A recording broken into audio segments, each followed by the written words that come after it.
Welcome to the broadcast. Peter Cipollone is here. For 11 years, he was a coxswain of the United States rowing team. After failure to medal in the Sydney Olympics of 2000, 2004 proved to be a year of redemption. Victory in the men's 8 event was a first for the United States in 40 years. At age 33, gold medal in hand, he retired. But separation between US rowing and its favorite cox has not been an easy one. Leading up to the Beijing Olympics of 2008, Mike Teti, head coach of US rowing, said of Peter's potential successors, "We've had a competition because we were forced to have a competition. Cipollone was excellent. He's better than both these coxswains this year." Half a decade on, at age 38, Peter continues to cox. This week, he's competing at Britain's Henley Royal Regatta, and it's a pleasure to have him here today. Welcome. Thank you very much. It's great to be here. Coxing, it's a passion of yours still. From time to time, you know, the events in Athens really provided the perfect platform from which just to say, this is the way to end it. And I did end it. I walked away from the sport, and now I come back very selectively, really only to cox with my very good friends. So it's more of an opportunity to spend time with people who I respect a great deal and don't get to spend enough time with. Explain, if you will, for the audience that might not know, how you see the role of a cox. Okay, well, the primary job of the coxswain in a race is actually to steer the bullet straight. And that's, neglecting a regatta like Henley, where there are, currents and things like that you have to account for. When you're at the Olympics, it's like the 100-meter dash in track and field, that you get in the middle and you stay in the middle and you make the shortest distance between start and finish. And then the secondary responsibility, which is also quite important, is to execute the race plan. So you are a bit like a conductor of a symphony in keeping 8 athletes completely focused on what is it that we are doing now and what is the next thing that we're going to do. Because an 8's race is 5.5 minutes long, and you can't go flat out for 5.5 minutes. You have to vary the pace. Right. So you control the pace and you go. And the last thing that I would say about that is that as a coxswain, you're the only person who can see everything. The rowers are facing backwards, so if someone's in front of you, they can't see them. You have to really sort of paint the picture as to what is happening in the race and then exhort them on to win.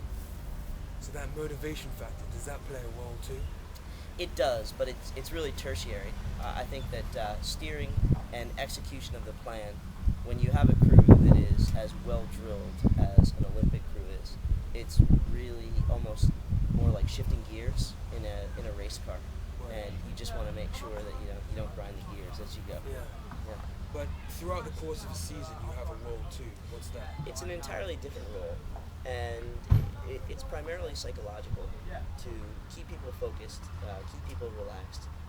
Every athlete, no matter how good they are, goes through periods of highs and lows, and top athletes get injured, and you have to keep them positive. You have to keep them integrated into the program. So there's a lot of that goes on, and of course there's the technical component, right, of getting the athletes to row in perfectly similar style. Your head coach, Mike Teti, Yes. talks about how one of your potential successors at the Beijing Olympics was perhaps too friendly with some of the guys.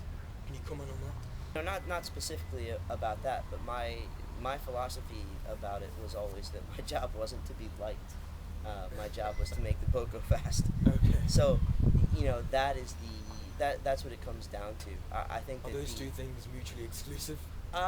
they're not mutually exclusive, but they're at times incompatible with one another. Right, okay. And you have to recognize those times, because you don't want to be disliked for no reason.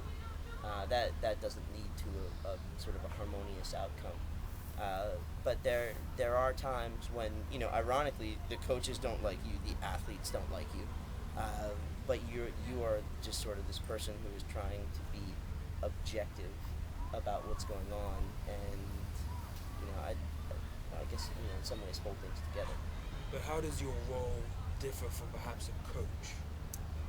Well, it's an easy one. Besides obviously being in the boat, Yeah, you're in the boat when it happens, and you have to have a camaraderie with the athletes. The athletes have Right. to believe deeply that when you say something, that it's true, and that if you say, we can do this, we can win if we do this other thing, they have to believe you.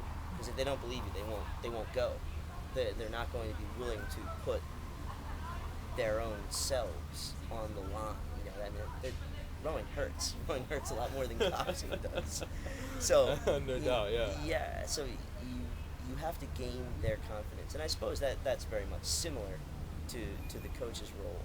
But when the boat leaves the dock, the athletes and the coach are entrusting a great deal of the execution from the time you leave until the time you get back into the cox's hands. You're 5'1", Yeah. pretty light guy, but that perhaps wouldn't be exceptional at the Olympic level. Most guys would be similar weight, so there's not going to be a disadvantage or an advantage in that category. No. So what separates perhaps the best coxers from the guys who are just very good? I think it's almost an empathy with the athletes, an understanding of the pain that they are going through, Right. so that when you really call for it, they know that, like, okay, he's calling for it.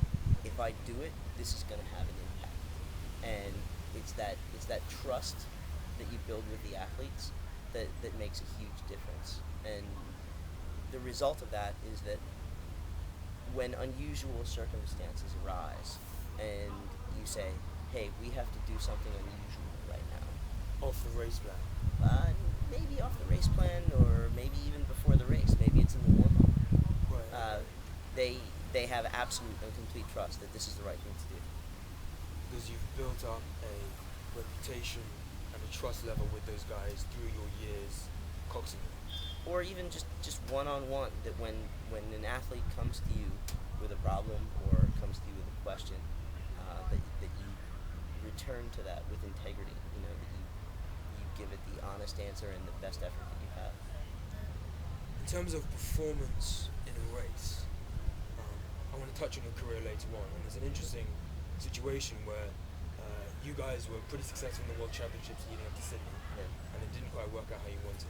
Canada were pretty successful in this World Championships leading up to Athens, Right. but it didn't work out the way they wanted. Right. So in this question about performance, I know you're a golf fan. I am. Steve Bann has, well, if you know about, I do. has 4 training factors which he considers to be important in determining performance: physical, mental, strategic, and technical. Can you weigh for me in the performance of an 8? How do those match up? Well, I think they all, I think there are great parallels actually between the two sports. The physical component, either you have it or you don't. You go into a race with athletes who are capable of winning or not, and there's to some extent nothing you can do about it.